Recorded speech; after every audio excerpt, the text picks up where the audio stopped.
بادشاہ نے ان طبیبوں کی بے بسی دیکھی۔ وہ ننگے پاؤں مسجد کی طرف بھاگا۔ وہ مسجد میں داخل ہوا اور محراب کی طرف بڑھا۔ قالین بادشاہ کے آنسوؤں سے نہا گیا۔ بخودی کے سیلاب سے باہر آنے پر اس نے خوب تعریف و توصیف میں ہونٹ کھولے، یہ کہتے ہوئے کہ اے وہ جس کا سب سے کم تحفہ دنیا کی سلطنت ہے، میں کیا کہوں جبکہ تم چھپی ہوئی بات کو جانتے ہو۔ اے وہ جس سے ہم ہمیشہ اپنی حاجت میں پناہ لیتے ہیں، ایک بار پھر ہم راستہ بھول گئے ہیں۔ لیکن تم نے کہا، اگرچہ میں تمہارا راز جانتا ہوں، اس کے باوجود اپنے ظاہری عمل میں فوراً اس کا اعلان کرو۔ جب اس نے اپنی روح کی گہرائیوں سے پکارا، فضل کا سمندر بلند ہونے لگا۔ روتے روتے اسے نیند نے آ پکڑا۔ اس نے خواب میں دیکھا کہ ایک بزرگ آدمی نمودار ہوا اور کہنے لگا، بادشاہ، آپ کی دعائیں قبول ہوتی ہیں۔ اگر کوئی اجنبی تمہارے پاس آئے تو وہ مجھ سے ہے۔ جب وہ آتا ہے تو وہ ماہر طبیب ہے، اسے سچا سمجھو، کیونکہ وہ امانت دار اور سچا ہے۔ اس کے علاج میں مطلق جادو دیکھو، اس کے مزاج میں حق کی قوت نظر آتی ہے۔ جب وعدہ کی گھڑی آئی اور دن ٹوٹ گیا اور سورج مشرق سے ستاروں کو جلانے لگا، بادشاہ باغ میں تھا۔ اسے دیکھنے کی توقع ہے جو پراسرار طور پر دکھایا گیا تھا۔ اس نے ایک بہترین اور عبادت گزار شخص کو دیکھا، سائے کے درمیان ایک سورج دور سے آ رہا ہے، نئے چاند کی طرح۔ وہ غیر موجود تھا، اگرچہ تخیل کی شکل میں موجود تھا۔ روح میں تخیل کچھ بھی نہیں ہے۔ ایک خیالی دنیا کو دیکھو، ان کا امن اور ایک سوچ پر ان کی جنگ، اور ان کا غرور اور شرمندگی خیال سے نکلتی ہے۔ وہ تصورات جو اولیاء کو پھنساتے ہیں، خدا کے باغ کے منصفانہ لوگوں کا عکس ہیں۔ غیر مری مہمان کے چہرے پر نمودار ہو رہا تھا وہ تصور جو بادشاہ نے اپنے خواب میں دیکھا تھا۔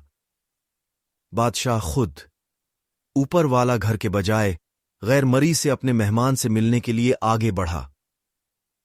دونوں بحری جہاز تھے جنہوں نے تیرنا سیکھا تھا۔ دونوں کی روحیں بغیر سلائی کے آپس میں جڑی ہوئی تھیں۔ بادشاہ نے کہا، تم میری محبوبہ تھی، وہ نہیں، لیکن اس دنیا میں عمل سے ہوتا ہے۔ اے میرے لیے اللہ کی رحمت ہیں، جبکہ میں عمر رضی اللہ عنہ جیسا ہوں۔ میں آپ کی خدمت کے لیے کمر باندھوں گا۔ خداوند سے، جو ہمارا مددگار ہے، التجا کرتا ہے کہ وہ ہمیں ہر حال میں ضبط نفس کا خیال رکھنے میں مدد دے اور نظم و ضبط کے نقصان دہ نتائج کی وضاحت کرنا۔ آئیے خدا سے دعا کریں کہ وہ ہمیں ادب کی توفیق دے۔ جس میں نفس کا فقدان ہے، وہ رب کے فضل سے مہربان ہے۔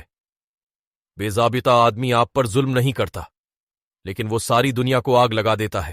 ایک میز آسمان سے اتر رہی ہے، بغیر سر درد کے اور بیچنے اور خریدے بغیر۔ موسی کی قوم سے کچھ بے عزتی سے مقابلہ کرنا، لہسن اور دال کہاں ہے؟ آسمانی روٹی اور کاٹ دیے گئے۔ وہاں بوائی اور چٹخارے کی مشقت باقی رہی۔ دوبارہ جب یسوع نے شفاعت کی، خدا نے ٹرے پر کھانا اور فضل بھی، لیکن ایک بار پھر گستاخوں نے احترام کا کہا چھوڑ دیا اور بھکاریوں کی طرح کھانا چھین لیا۔ یسوع نے ان سے التجا کرتے ہوئے کہا، یہ دیرپا اور زمین سے ختم نہیں ہے۔ شک اور لالچ ظاہر کرنا عظمت کے دسترخوان پر ناشکری۔ لالچ میں اندھے ہونے والے بدمعاشوں کی وجہ سے رحمت کا وہ جواب ان پر بند کر دیا گیا۔ دوست کی راہ غیرت مندی سے پیش کرنے والا کوئی بھی ایک ڈاکو جو لوگوں کو بتاتا ہے، اور وہ کوئی آدمی نہیں ہے۔ ادب سے یہ جنت بھری ہے، اور نظم و کلام کے فرشتے بے عیب اور مقدس ہو گئے آداب کی وجہ سے سورج کو گرہن لگا، اور گستاخ کی وجہ سے عزازیل کو پیچھے سے ہٹا دیا گیا۔ خدائی طبیب سے بادشاہ کی ملاقات، جس کی آمد کا اعلان اسے خواب میں ہوا تھا۔ اس نے اپنے ہاتھ کھولے اور اسے اپنی سینے سے شروع کیا، اور اسے محبت کی طرح اپنے دل اور روح میں قبول کیا، اور اس کے ہاتھ اور پیشانی کو چومنے لگا، اور اس کے گھر اور سفر کے بارے میں دریافت کریں۔ کئی سوالوں کے ساتھ وہ اسے ڈائس کی طرف لے گیا۔ آخر کار اس نے کہا، مجھے صبر سے ایک خزانہ مل گیا ہے۔ اس نے کہا، اے خدا کی طرف سے تحفہ اور مصیبت کے خلاف دفاع۔ صبر خوشی کی کلید ہے۔ اے وہ جس کا چہرہ ہر سوال کا جواب ہے، آپ سے سخت گرہیں بغیر بحث کے کھل جاتی ہیں۔ جو کچھ ہمارے دلوں میں ہے، تم اس کی ترجمانی کرتے ہو، تو ہر اس کی مدد کرتا ہے جس کا پاؤں کیچڑ میں ہے۔ خوش آمدید، اے منتخب کردہ، اے منظور شدہ۔ اگر تم غائب ہو گئے تو غزوہ آئے گا اور وسیع کمرہ تنگ ہو جائے گا۔ آپ لوگوں کے محافظ ہیں۔ وہ جو نہیں چاہتا تباہی کی طرف چلا گیا ہے۔ ہرگز نہیں، اگر وہ باز نہ آئے۔ اگلی قسط میں دیکھیں بادشاہ کس طرح طبیب کو بیمار لڑکی کے پلنگ تک لے گیا تاکہ وہ اس کی حالت دیکھیں۔